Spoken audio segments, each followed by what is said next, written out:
you so much. Good evening, everybody. We know very less number of people are around here. I would request all of you to come a little in front.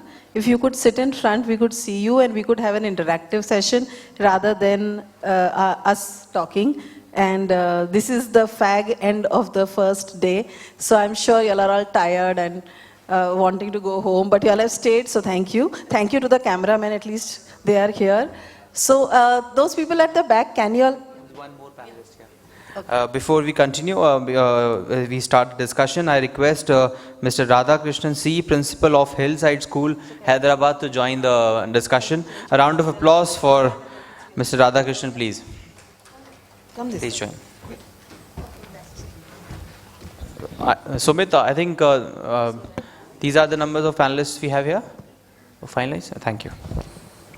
Over to you, ma'am. Yeah. Okay. So now we have 6 panelists and myself. Our topic is the guru touch missing in e-learning? E-learning has come up in a big way, and we have various opinions about it. So we are going to discuss here our opinions about e-learning, and also the fact that there is going to be an amalgamation of e-learning and the guru touch finally someday, and in a better way than it is now. So without much ado, I will start with the discussion, and I would request you all to first give your introductions and then continue with answering the question. So we will start with Abhishek here. What is the current scenario in schools with respect to e-learning, in your opinion, and maybe in your school?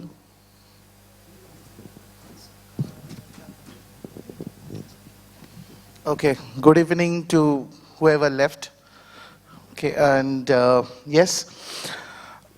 First of all, this is Abhishek Bakshi. I'm coming also from Gujarat, and I'm principal of RMPS International School. I was almost sensing one conspiracy from the organizers of this World Global Summit, Education Summit, because last time when I was there in a panelist, I was the only man. But thank you, sir, for saving me, right? And saving these organizers, because definitely now I have got at least one person to, at least one more person. Jokes apart, coming to the serious issue, yes, e-learning and the current scenario.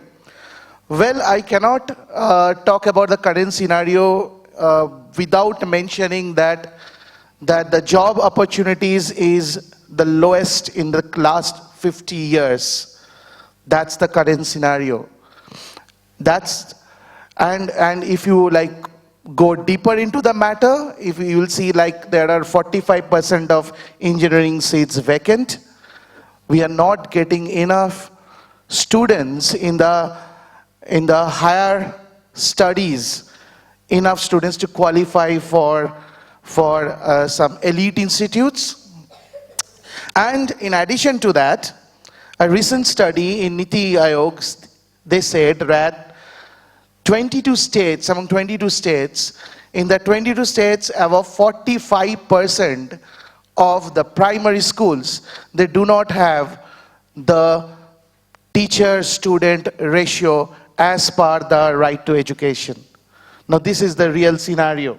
So when it comes to this real scenario where if we try to investigate and find out what is happening, why we are not getting enough students in the job-ready student, I would say, then I think the matter goes to we are terribly there is a shortage of teachers to a high extent, and this is the current situation. And no matter how much we are trying, but at least even if you go for primary, pre-primary, there will be 1 out of 6 teachers who are not even trained. So this is the reality, and addition to the reality, we have got schools where more than 60 students sitting in one classroom. And we are talking about personalized learning. We are talking about differentiation. We are talking about learner profiles. So we don't have that liberty to discuss on personalized education when this is the current scenario of our education system. So is e-learning an important tool? I think as per the current situation, as I have spoken just now, it is not an important tool. It has already become a necessity. And we have to face it.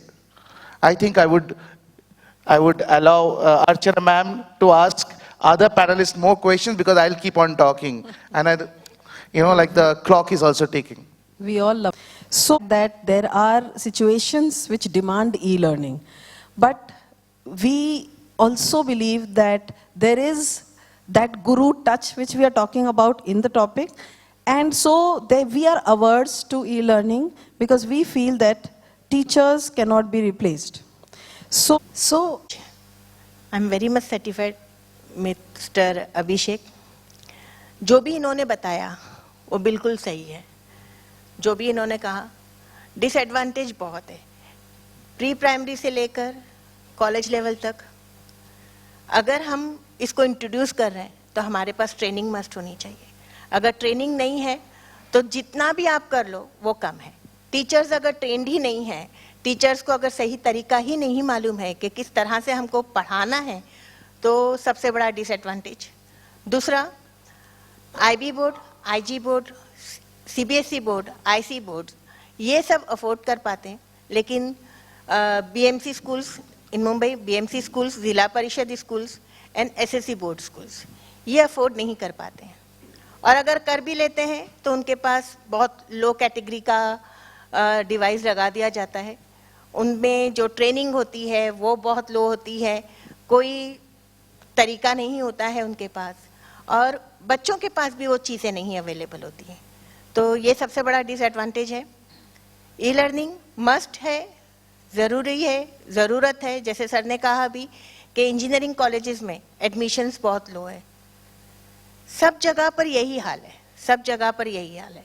हम एक जगह पर e learning को promote कर रहे हैं, दूसरी जगह पर हम उसके फ़ायदे को लेकर आ रहे हैं, लेकिन उसके डिसएडवांटेज क्या है, उसको फुलफिल कैसे करना है, उस पर कोई नहीं सोच रहा है.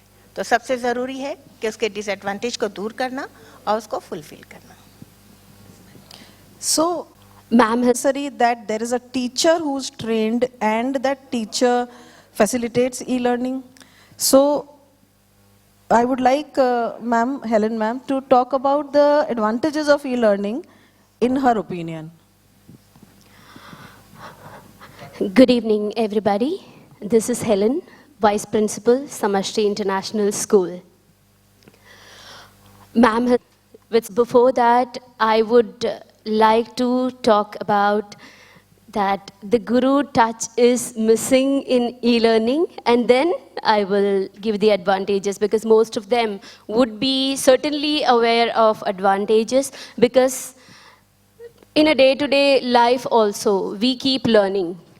With cognitive domain can be catered to, affective domain to a certain extent when it comes to synchronous e-learning, because a teacher's presence will be there on screen when it comes to webinar, video conferencing. So here, psychomotor domain is totally missing. So we can say that the presence of teacher is very important, because the teacher can cater to the needs of cognitive, affective, and psychomotor domains in order to give the holistic education. And we all might be aware of 3 Qs: IQ, EQ, SQ, that is intelligence quotient, emotional, and social quotient. There is another important quotient, that is adversity quotient, which can only be taught by the teacher. What is adversity quotient? Adversity quotient is the ability to go through the tough path and come out without losing the mind, which is missing in children nowadays. That's the reason they are going to an extent where they are not able to face any small little issues also, and they are taking severe steps. So which can be possible only with the presence of the teacher. So teacher doesn't prepare the road to children, but she prepares children to the road. So I strongly say that Guru touch is missing in e-learning, but e-learning has a lot of advantages because in day-to-day life we are using e-learning. Thank you. Yeah, so you can hear that that we can be replaced. And we have a lot of, opinions about it. We have a lot of ideas that, and we have a lot of, counter attacks where e-learning is concerned.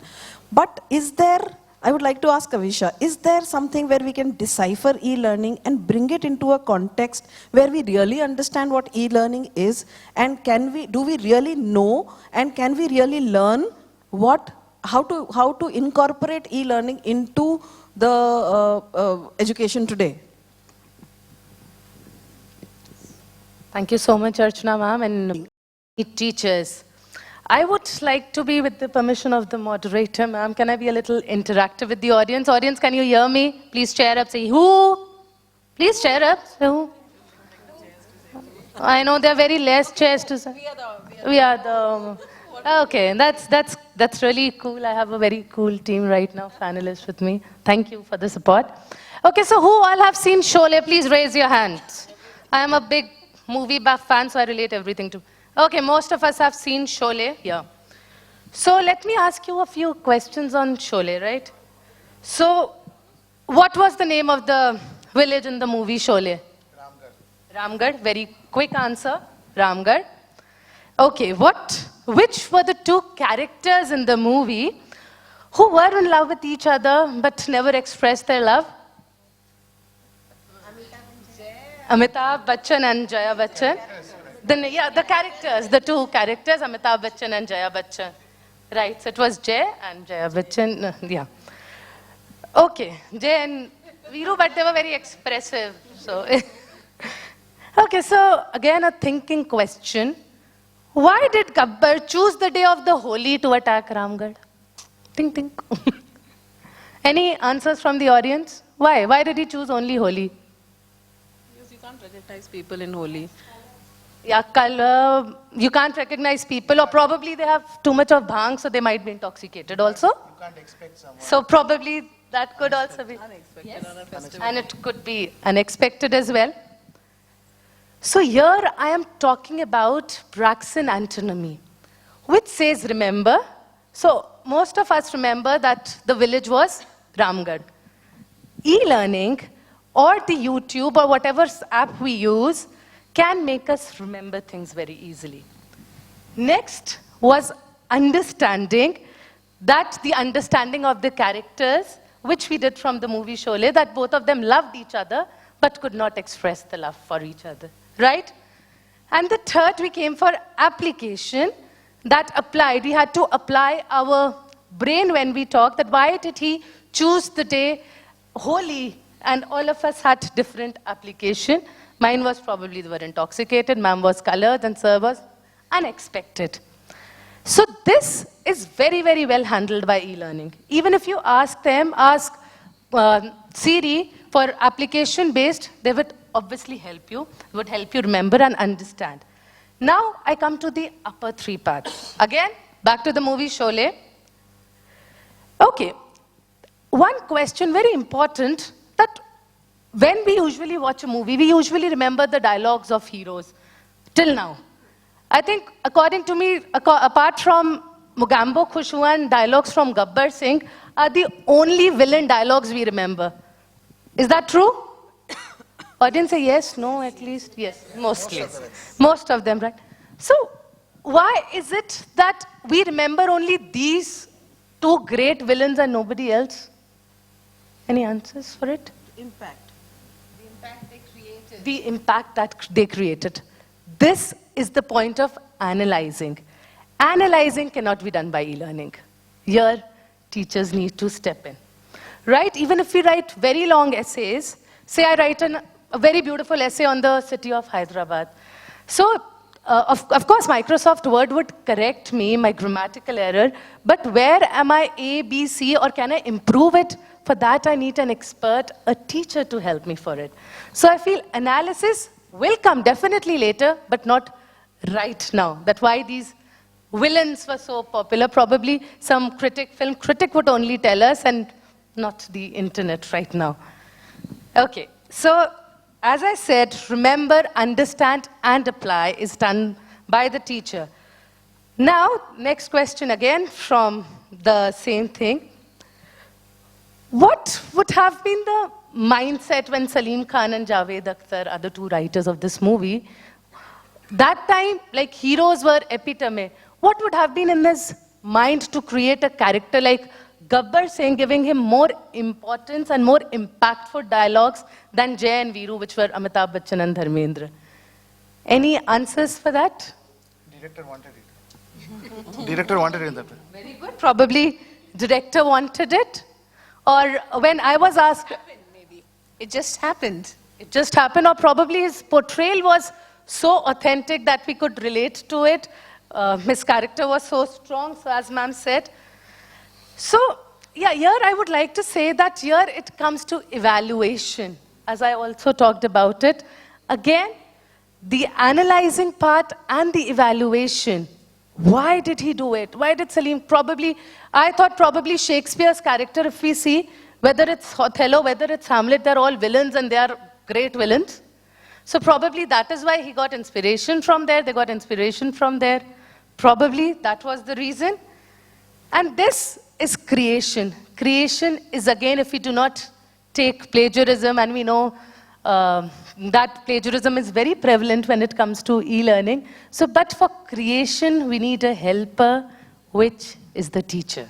So, for few things, we definitely are dependent on e-learning, but adding on to ma'am's points of empathy, when children fail, the e-learning apps would tell you, it's a wrong answer, but the teacher will only tell you, try, you can do it again. Or when a child is not doing well, or he says, I give up, the teacher stands up, oh, come on, you can do it. Try it again. It's only the teacher which pushes the child. It's only the teacher who tells, it's okay to fail sometimes, beta. It's okay to fail, but don't give in. Don't give up. We need teachers. E-learning can be very good assistance tools, but as mothers can never be replaced here, no matter how many robots we keep to help the children, likewise, teachers cannot be replaced. E-learning are excellent assisting tools. That's for me. Thank you, ma'am. Very interestingly put, Kavisha. I would like ma'am to, Caroline now, to elaborate on this, because I was wondering when she was talking, I was wondering whether we actually, again I am coming to this, do we really know what e-learning is? Isn't artificial intelligence doing a lot of things that she spoke about? I am not pro e-learning or against e-learning, but these are questions that we must think about. There are solutions, there are answers that we need to have before we form an opinion about e-learning. So is e-learning only a PowerPoint presentation, or is it only a software or an application that helps children to study? Is that the only thing? Or when artificial intelligence comes in, how that is changing the whole scenario of e-learning? So, but Caroline also has something to add when she talks of the guru touch. Thank you, Archana. Yes. Good evening, everyone. This is Caroline Ross from Springfields International School. And I'd like to continue from where Kavisha left off. Today, the world is flooded with e-learning tools. Everybody's talking jargon of artificial intelligence. We are teaching students who are digital natives. They do not need anything. They know how to, use all of the tools. But there are a lot of researchers which have gone in to say, if tomorrow what will remain is the role of the teacher. All other jobs are being replaced by machines, by gadgets, by apps. But the role of the guru will always stay. And why? It's only because of the other E, that's empathy. Empathy, emotion in learning is the most essential part of life. Having so many tools, having so much of information, but from where to draw inspiration, where to draw the line, and what to use, what not to use. It's only the guru, the teacher, who can lead you and guide you and even, support you to understand and even to assimilate according to your own learning styles. Thank you. Well said. I would like Sir to elaborate upon the other aspect, the guru touch, and it not being present where e-learning is there, and can e-learning suffice for teaching? And according to me, guru is not going to lose his status. The most important aspect is guru should update. But whether that updation is taking place, whether guru knows to use e-learning as a tool. Because we are going to teach, or we are teaching at present, alpha generation kids. So these alpha generation kids are born with technology. So we cannot avoid them from that. And at present what is happening, there are universities in the world where on a day-to-day basis curriculum is getting updated, like Minerva University. Curriculum is getting updated on a day-to-day basis. So if we neglect e-learning, how are we going to pick up? And now hyper classrooms are coming everywhere, hyper classrooms. So whether our teachers are able to cope with that hyper classrooms, to use VR, AR and all. So what is needed, if we don't want the teachers to lose their status, the whole society or the policy makers should focus on training the teachers to use all these aspects as a tool to improve learning outcome. If we remain as a traditional teacher, we are going to lose our status. Because it is all up to the children. They want the technology. And it is lifelong learning. We are talking of lifelong learning. And the future learning will be online. So we have to upgrade ourselves. If we fail in that, I think sometimes we may lose our status. So to educators, what I wish to tell is upgrade yourself on a day-to-day basis. Go online, upgrade yourself.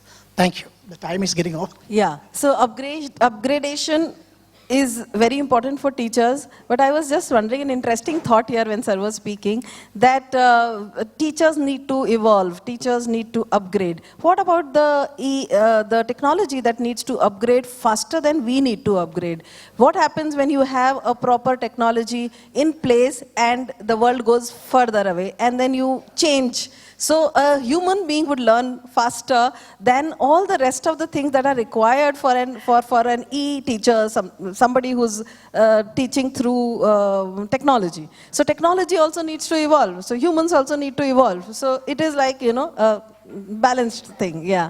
Yes, ma'am. Would you want to add something to this talk that we've had? Yes, madam. I am Dr. Padmavathy from Fusion International School. We are running short of time.